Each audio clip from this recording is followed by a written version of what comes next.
HealthRight began in 1984, and it started in response to local nurses and physicians who were providing medical care at soup kitchens.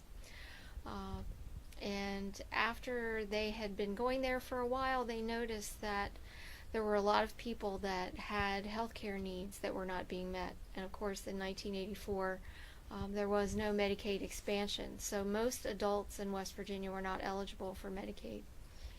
And literally, the beginning of the clinic was a group of nurses and doctors and residents that got together and passed the hat around to collect donations from each other to get things rolling. And obviously, they added some key business people. I believe Doug Leach and Mike Pushkar were very involved in. Doug Reed and Bob Delisandri were very instrumental in getting the clinic off the ground. Mylan Pharmaceuticals has committed to us free medications. Anything that they make, they will allow us to order.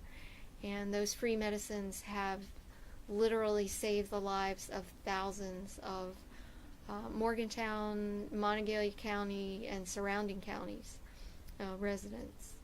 I just got here from Preston County, and I was at the Bartlett House, and no insurance. The only place someone said, well, they take you whether you have insurance or not.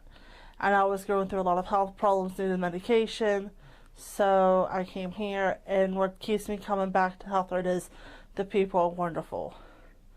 They care for you as if you were their own family. When HealthRight first started, it was what we call a treat and street kind of clinic. Basically, people came in, they had strep throat, they needed sutures, they needed an antibiotic, and we gave out those things and then sent them back out on the street.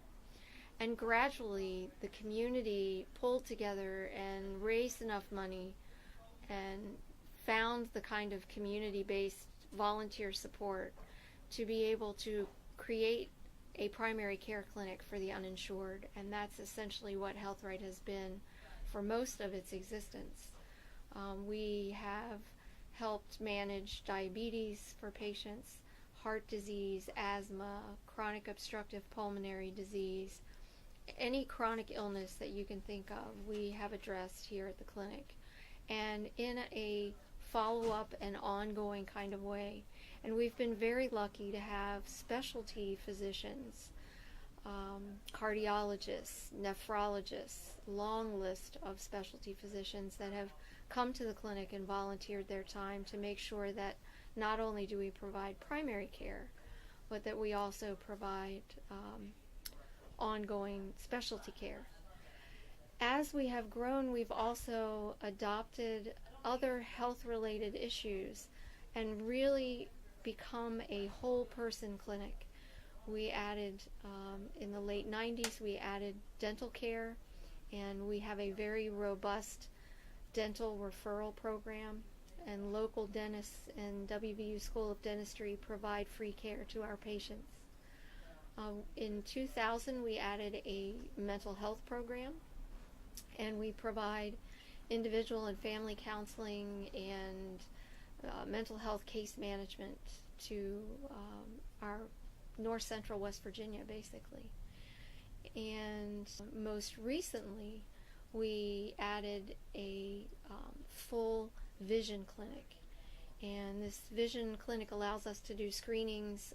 We have a retinal camera. We can look at a diabetic's eyes and determine whether they need more serious treatment. And that was another one of those community-supported events where we had an ophthalmologist who championed this cause. We had money from the WVU Foundation through the Eye Institute, and the Mills Group provided all of their architectural services for free. So it was really, once again, one of those things where we noticed a need and we rose to the occasion. This is Carla. She's our health educator and works with the vision clinic and helps the ophthalmologists do the screenings. We have over here a what's called a non-midriatic retinal camera, which basically means you can take a picture of someone's retina without dilating their eyes. And it is an expensive piece of equipment that was donated to us through money through the WVU Foundation and through the help of Dr. John Lindbergh. And it is incredible to be able to do that. It's all digital. It can go directly into patients' charts, the picture of their retina. And the ophthalmologists at WVU can review them and then make a determination about whether the patient needs follow-up care. This is our typical exam room at HealthRight. It looks like any other doctor's office. We have electronic medical records. We're very lucky to be able to get those back in 2008. And the only real difference is that most of the equipment in here has either been donated to us, such as the exam table, or it has come from a program through a foundation or another kind of program where they provide donated or very low-cost medical equipment for free clinics around the country. I believe that the stuff, the blood pressure cuff and other things on the wall may have come from a program through Henry Schein. And we all work with the National Association of Free Clinics to negotiate those rates and keep our costs down as much as possible. We, in the Women's Health Clinic, we see younger women who want to have some information about family planning and about birth control.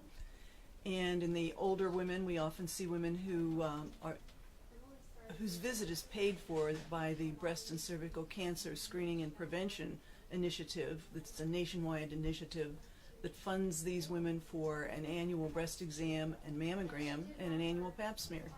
So that's health maintenance. And then we see them for problem visits revolving around reproductive issues and just women's health. It's interesting. There's never a boring day, that's for sure. See a variety of different things. Lots of things, really from minor cuts and bruises to primary care. A little bit of everything. It's a good team. We all enjoy working here. Helping who we help. The whole philosophy of free clinic care is that we are a non-judgmental facility. We don't discriminate against anyone. We don't care how you got to this place, through what life circumstance. Our job is to help move you forward, and that has been both rewarding and probably the biggest challenge, because our patients don't come just with healthcare needs. They come from poverty. They come from working jobs where they are not necessarily valued or treated well.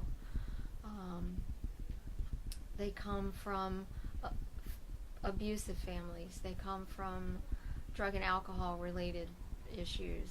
They come from having been incarcerated. And so the first thing that we do when people walk in the door is accept them where they are.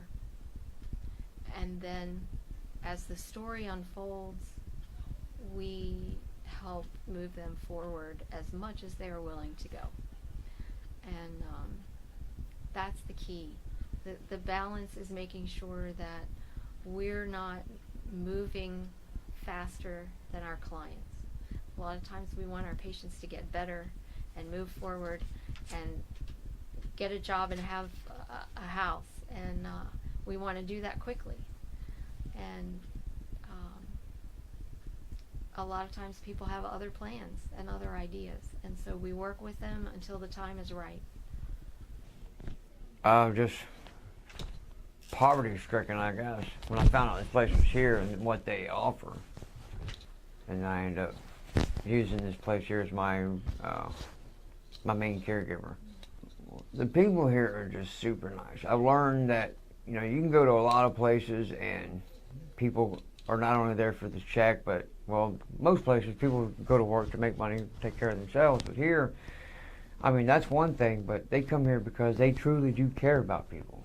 I mean, they really, really do. I mean, they'll cry with you, they'll laugh with you, and they really, I don't know, if this place ended, I think this whole town would just go like chaotic as far as the lower income people that come here, because I mean this place is so positive, and you can be negative as negative can be.